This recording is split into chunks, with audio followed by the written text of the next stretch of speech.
So it's been a long time. I've been trying to think and what I wanted to say when we finally got to this point. This isn't just testimony. This is impact. The victim is about to explain not just what happened, but what almost happened. And in cases like this, intent can be just as powerful as action. And it's just so much more to me than just like trying to get me in trouble. Over the last 5 years, I have worked so hard to get out of the things that I was doing that put me in prison. And for, going back and spending weeks looking at all the messages that went back and forth and how malicious it was. I had one day and made one bad decision. She did this for weeks and weeks. I've read the messages. And for her to say the only thing he cares about is this job at the recovery center, and I want to take it from him. I worked so hard to get away from my background, to have a job where I could help people and make a difference and not be another statistic and not end up back in prison or on the streets. And to just think that someone that said they loved me could just say, or even, I could see her saying it, but weeks and weeks of pushing it, messaging him, well, she was at my house, now's the time to do it. I know where his car's at now. Like, I don't understand. I know what it's like to need to get incarcerated. If I wouldn't have went to prison, I wouldn't be where I am. I wouldn't have taken the time to get the help that I needed, And I don't think one day in jail is ever going to stop her from doing this to someone else. If it wouldn't have happened the way it would, I might not be here right now. I might be back in prison. I might have ruined my career. I might have lost everything, and no one would have believed me. No one. If it wasn't for the one that turned in the messages and having them documented, no one would have ever known, and I would have been going. And it's not fair. It's not right. Listen to that carefully. This isn't about one bad decision. The allegation here is a sustained, deliberate attempt to destroy someone's life. In legal terms, that kind of pattern can turn a bad case into a devastating one. Just try to take someone's life into your hands and throw it away because you've had a bad day. I would understand if I treated her poorly, if I put my hands on her, if I was mean to the children, none of that effort. And to have someone just want to hurt me like that, I can't imagine being that broken of a soul to want to hurt someone that bad. What's the worst part is I don't hate her. I just want her to get help. For her, for the kids, for whoever she comes in contact in the future. Because the person who did that, she's not where she needs to be. One thing that I guess it probably doesn't matter because it wasn't reported, but just not even a month ago, she was at a restaurant and ran into my niece and threatened to beat her ass in the middle of the restaurant with her children there, in front of everybody. So whatever gains and progress that she's made, she's not where she needs to be yet.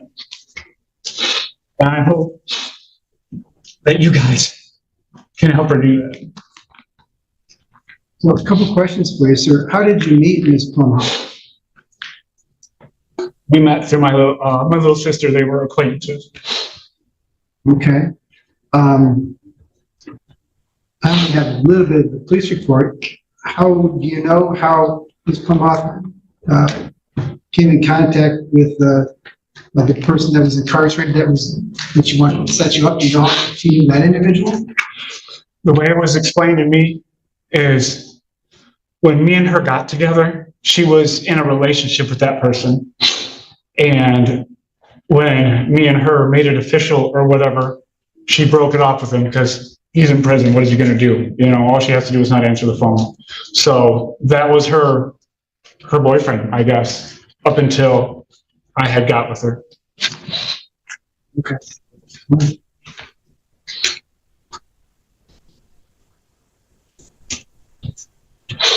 Anything else that you want to say, sir?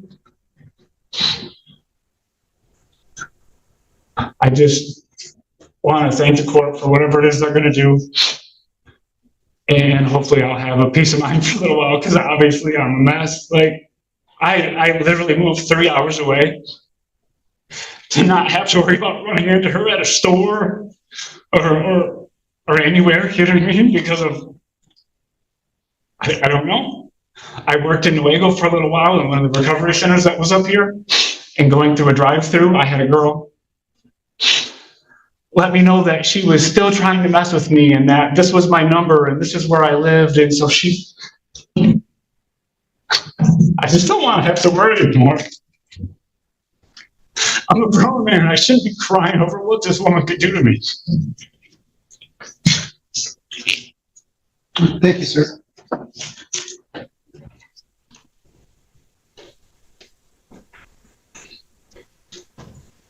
All right, the court recognizes that the advisory guidelines in this case would suggest a sentence between 0 and 11 months. Now comes the consequence. The judge has heard the emotion, but decisions are based on actions, evidence, and intent. And when a plan crosses into something that's calculated, the sentence is going to reflect it.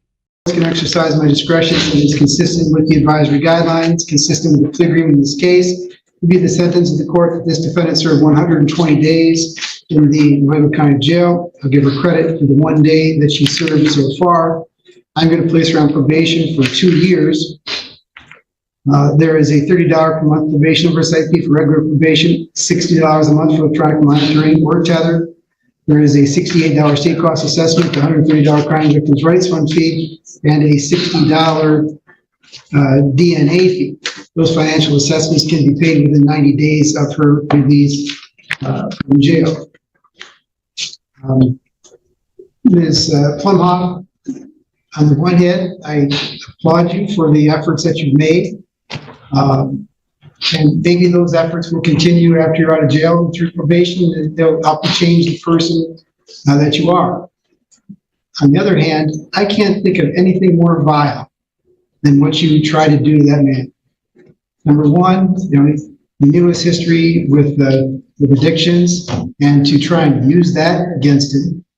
Number two, trying to prevent him from helping other people, trying to engage some other inmate to ruin this man's life. And he's right. If you had any idea how many people come in here with possession of drugs and say, they weren't mine, somebody planted on me, everybody, the police, the prosecutor, the court, we all go, yeah, right. People just don't plant drugs on other people. And that was your plan. As he indicated, it wasn't just a fly-by-night thing, you know, one time, call somebody up, oh no, I forget it. It was time after time, message after message. You actually paid the money, as I understand it, to have this done. I just can't, I mean, really, words don't express how vile those acts are.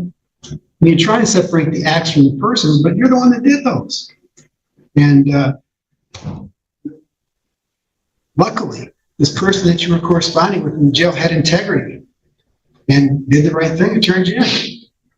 But for that, he probably would have been in jail. He probably would have been successful in framing it. And that's inexcusable. I don't care how much he hurts you. So, Your Honor, if I might, yeah. Given Mr. Swanson's comments regarding my client's medical future, and I suppose some of the highlights and some of the good things that you pointed out, and appreciate the court considering those, is it possible to structure some of this jail time weekends due to those circumstances also this situation which she leaves at home?